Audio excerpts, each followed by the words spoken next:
Katanya jangan posting kalau lagi ibadah, lagi sedekah, lagi umroh, nanti jatuhnya jadi ria.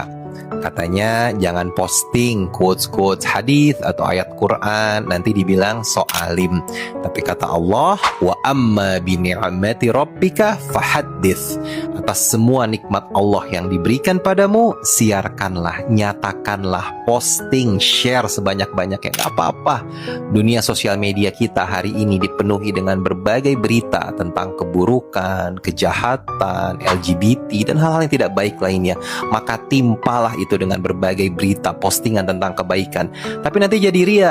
Semua tergantung niatnya. Kalaupun postingan itu ada sedikit niat yang belum lurus, pelan-pelan dibenerin.